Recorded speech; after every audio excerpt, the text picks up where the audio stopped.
Hello, good day mga ka-cooking. For today's video, ito pala yung prepare natin gagawin natin sinigang.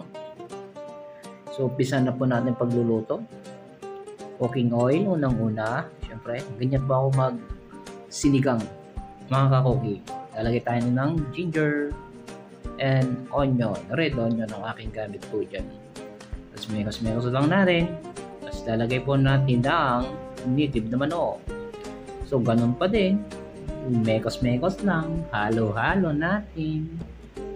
Saka tayo maglalagay ng brown black pepper mga ka-cooking. At susunod na rin po natin dyan ang patis, pampalasa sa ating sinasangkot siyang manok.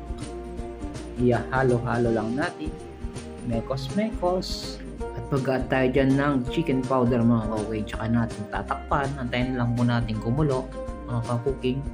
Pag kumulo na, buksan natin ulit, i-check lang po natin yung mga cooking, tapos halo-halo natin, mekos-mekos lang natin para maluto naman po yung kabila mga cooking. Tapos tatakpan natin ulit hanggang maiga po yung sabaw niya mga cooking.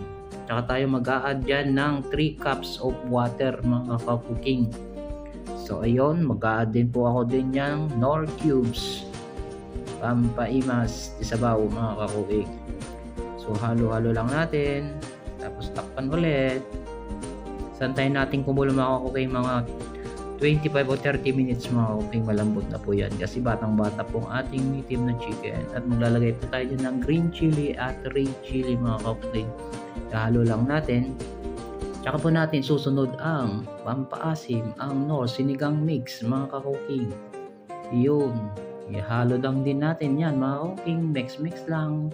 Iikot-ikot lang natin, tsaka tayo ilalagay ang nag-iisang gulay ng ating buhay mga ka-cooking, ang pechay. Ilagay na yan ang pechay.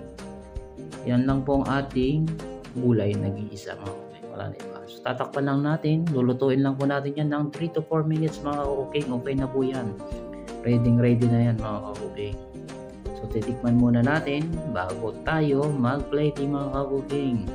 Yun o, sabaw pa lang, panalo na. Yan naman, dilaw-dilaw mga okay.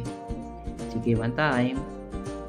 Yun o, with love.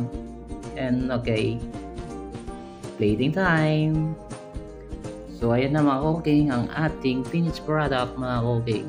Tingnan nyo naman kung sinong hindi magugutom dyan mga ka-cooking. So tara, ito na guys, linulat natin sinigang na native.